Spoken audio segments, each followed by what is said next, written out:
Channel में आपका पुनः हार्दिक स्वागत है। हम आज आपके सामने जो टॉपिक लेके आए हैं वो है लिंग का, जिसे जेंडर कहा जाता है। इससे संबंधित भी रीट एग्ज़ाम में और संस्कृत विषय से संबंधित जो तैयारी कर रहे हैं आगामी परीक्षाओं के लिए, उनमें संबंधित प्रश्न पूछे जाते हैं। तो हम आज अपना टॉपिक है लिंग, जिसको शुरू करते हैं। इसकी परिभाषा है कि व्याकरण में जिन शब्दों से, दोस्तों जिन शब्दों से क्या होता है, पुरुष और स्त्री जाति का जो बोध कराए जो शब्द है वो आपका लिंग कहलाएगा। जैसे राजा शब्द हैं, जिससे पढ़ने से आपको लगता है कि ये शब्द जो है पुरुष जाति का बोध कराए, तो ये पुरुष जाति का बोध कराए, तो ये शब्द आपका होगा पुल्लिंग। क्या होगा दोस्तों? पुल्लिंग शब्द होगा। और रानी शब्द है जो एक स्त्री जाति का बोध करा रहा शब्द, तो ये आपका स्त्रीलिंग शब्द हुआ। इसी तरह जैसे लड़का है, लड़की है, इस तरह जो ये शब्द हैं ये सारे आपके क्या होंगे? पुल्लिंग या स्त्रीलिंग शब्द होंगे। तो दोस्तों यहाँ पे सबसे पहले हम संस्कृत में लिंगों को पढ़ने से पहले ध्यान देने वाली बात कि जिस तरह आप अपना जो विषय होगा, जिसमें आप जो आपकी प्रथम भाषा होगी वो होगी हिंदी भी होगी और सब्जेक्ट के रूप में, और संस्कृत भी हो सकती है, इंग्लिश भी होगी। और जो आप हिंदी में, आपको पता है कि लिंग होते हैं वो दो प्रकार के होते हैं। हिंदी में लिंग दो प्रकार माने, लेकिन बात करें हम संस्कृत की, संस्कृत में लिंगों की संख्या 3 बताई गई, पुल्लिंग, स्त्रीलिंग और नपुंसक लिंग। तो आज हमारा जो टॉपिक है वो है लिंग में पुल्लिंग शब्दों का। कौन सा होगा दोस्तों? पुल्लिंग शब्दों का टॉपिक होगा कि पुल्लिंग जो शब्द होते हैं, पुल्लिंग, उनको पहचान के कुछ नियम होते हैं। उनकी पहचान कैसे होती है कि ये शब्द पुल्लिंग होगा या स्त्रीलिंग होगा, तो हम उनसे संबंधित कुछ नियम लेके आए जो आज आपके सामने प्रस्तुत करते हैं। लिंग निर्धारण नियम। जैसे पुल्लिंग, दोस्तों ध्यान देना कि यहाँ पे अच प्रत्यांत, क्या कह रहा है? अच प्रत्यांत वाला शब्द, ऐसे शब्द जिसमें अ हो, वो जो हो वो शब्द होंगे, वो सारे के सारे आपके पुल्लिंग होंगे। जैसे नर, इस नर शब्द में अप्रत्यांत, जिसके अंत में अ लगा, जैसे पाक शब्द हैं, विजय हैं, शोक है, विहार, विनय, त्याग, भाव आदि। दोस्तों ऐसे शब्द जिसके पीछे अंत में अस्वर मिला हुआ हो, वो शब्द आपके क्या होंगे? पुल्लिंग शब्द होंगे। और देखो अन प्रत्यांत, अन का मतलब होता है अन से समाप्त होने वाले शब्द पुल्लिंग होते हैं। जैसे राजन शब्द दे रखा है, राजन, आत्मन, मातृन, पितृन और पठन। दोस्तों ध्यान देना, यहाँ पे मातृन शब्द है। अगर यहाँ पे ओनली वो मातृ शब्द लिखा होता तो ये शब्द आपका स्त्रीलिंग होता, लेकिन यहाँ पे मातृन लिखा हुआ, तो यहाँ पे ये शब्द क्या हो जाएगा? पुल्लिंग शब्द हो जाएगा। बात करते हैं हम नेक्स्ट में अप प्रत्यांत शब्द भी। अप प्रत्यांत वो भी कि ऐसे शब्द जिसमें अप प्रत्यय लगा हुआ, वो शब्द आपके क्या कहलाएंगे? पुल्लिंग शब्द कहलाएंगे। जैसे कर, गरह, यवह, लव इत्यादि। और अगला है नंग प्रत्यांत शब्द, ऐसे प्रत्यय जिसके अंत में न शब्द हुआ। जैसे यज्ञ, यज्ञ शब्द में आप जो सोच रहे होंगे यज्ञ शब्द है, ज्ञ वर्ण है, तो यहाँ पे देखना यज्ञ शब्द की अगर संधि विच्छेद करा तो यज्ञ प्लस य जो न में बदल जाता है, तो क्या बन जाएगा? यज्ञ बन जाएगा। क्या हो जाएगा? यज्ञ शब्द हो जाएगा। जो यहाँ पे संधि करने पे ये अपने व्यंजन संधि है, जिसको अपन न को य बनाते हैं तो दोनों को मिलकर यज्ञ बनता है। तो यहाँ पे यज्ञ में भी न है अंत में।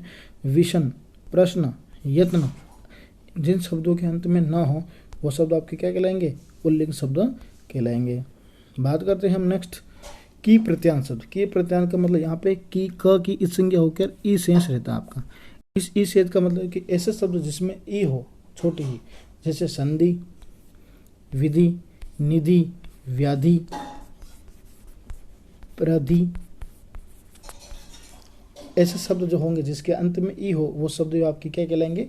पुल्लिंग शब्द कहलाएंगे। बात करते हैं समुद्रभाज्य शब्द।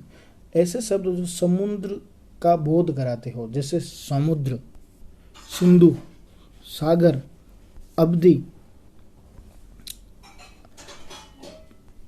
इमनिच प्रत्यय वाले शब्द भी पुल्लिंग होते हैं। इमनिच प्रत्यय मतलब कि ऐसे प्रत्यय हैं जो इमनिच प्रत्यय, जिसके अंत में माँ हो जाए, इमा शब्द क्या लग जाए? इमा शब्द जुड़ जाए, इमा। जैसे महिमा, लगिमा, गुरुमा, सॉरी गुरिमा होगा, गुरुमा नहीं होगा क्योंकि इसमें ओ आ रहा है। गुरिमा, लगिमा, महिमा, ये दे रखा शब्द। बात करते हैं देववाचक शब्द और असुरवाचक शब्द। क्या है कि देवतावाचक शब्द और असुरवाचक शब्द जो भी होंगे वो सारे के सारे क्या होंगे, पुल्लिंग होंगे। जैसे देव शब्द हैं, विष्णु, शिव, ये किसी देवताओं के नाम हैं। दानव, असुर, राम, रावण, अमर, दैत्य, बाली आदि जो शब्द हैं। ध्यान देना दोस्तों यहाँ पे कि अगर यहाँ पे देवता शब्द होता तो वो क्या होगा, आपका स्त्रीलिंग होगा। जो हमने पिछली वीडियो में बताए हुए हैं कि स्त्रीलिंग शब्दों की पहचान कैसे की जाती है। देवता में यहाँ पे तल प्रत्यय हैं और तल प्रत्यांत जो शब्द होते हैं वो आपके क्या होते हैं, स्त्रीलिंग शब्द होते हैं। इसलिए देवता जो शब्द है यहाँ पे आपका क्या होगा, वो पुल्लिंग होगा। और यहाँ पे अगर राक्षस शब्द आता है, क्या शब्द आएगा, राक्षस शब्द, तो वो आपका नपुंसकलिंग शब्द होगा। हालांकि संस्कृत में राक्षस शब्द नहीं कहते, राक्षस को असुर शब्द भी कहा जाता है क्योंकि तत्सम शब्द इसका राक्षस का असुर है, जिसे दैत्य भी हो सकता है। तो बात करते हैं नेक्स्ट समयवाचक शब्द।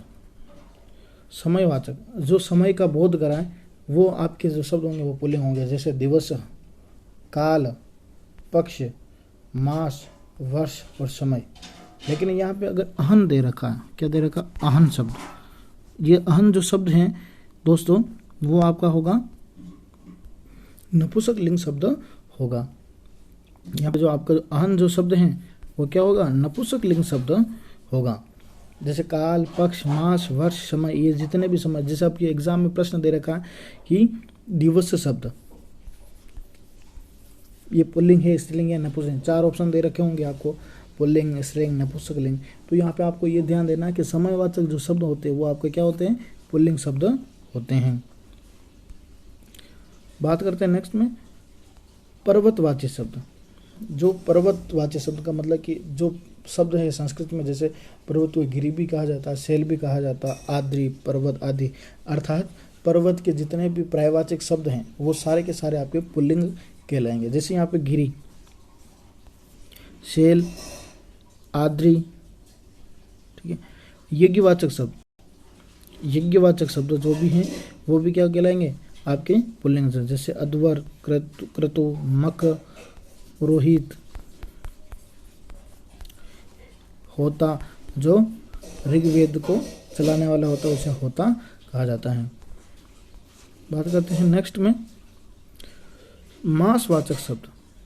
मास जो आपको महीने का बोध कराए, जैसे चैत्र, वैशाख, ज्येष्ठ, आषाढ़ आदि जो मंथ महीने हैं वो आपके क्या होंगे, पुल्लिंगवाचक शब्द होंगे। बात करते हैं हम नेक्स्ट में तत्सम शब्द, अकारांत शब्द। जितने भी तत्सम अकारांत शब्द हैं वो जैसे जल, पवन, उपवन, धर्म, मन, धन इत्यादि शब्द होंगे वो सारे के सारे क्या होंगे, अकारांत शब्द। जितने भी तत्सम है वो सारे पुल्लिंग शब्द होंगे। बात करते हैं हम नेक्स्ट में पर्वत, सागर, देश और महाद्वीपों के नाम। जैसे पहले पर्वतवाची शब्द के बारे में बताया जिसमें पर्वतवाची पर्यायवाची शब्द, इसमें इन पर्वतों के नाम जैसे हिमालय पर्वत, विंध्याचल पर्वत, सागरों में हिंद महासागर, प्रशांत महासागर, महाद्वीप हो गए, देश हो गए जैसे चीन, भारत, जापान आदि। ये जितने भी शब्द हैं ये सारे के सारे आपके क्या कहलाएंगे, पुल्लिंग शब्द कहलाएंगे। बात करते हैं हम नेक्स्ट अपने ग्रहों के नाम। जैसे सूर्य, चंद्र, बुध, शुक्र आदि जितने भी शब्द हैं ये सारे के सारे आपके क्या कहलाएंगे, पुल्लिंग शब्द कहलाएंगे। लेकिन ध्यान देना यहाँ पे जो पृथ्वी जो शब्द हैं वो आपका बड़ा इंपॉर्टेंट है। अगर एग्जाम में पूछ लिया जाए तो पृथ्वी जो शब्द है वो आपका स्त्रीलिंग शब्द होगा। ग्रहों में स्त्रीलिंग शब्द आपका पृथ्वी शब्द जो है वो स्त्रीलिंग होगा, बाकी जितने शब्द वो पुल्लिंग हो गए।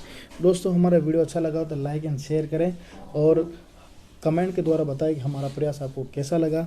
और अभी तक आपने सर्वज्ञान एकेडमी के यूट्यूब चैनल से सब्सक्राइब नहीं किया है तो बेल आइकन को दबाकर सब्सक्राइब कीजिएगा। धन्यवाद।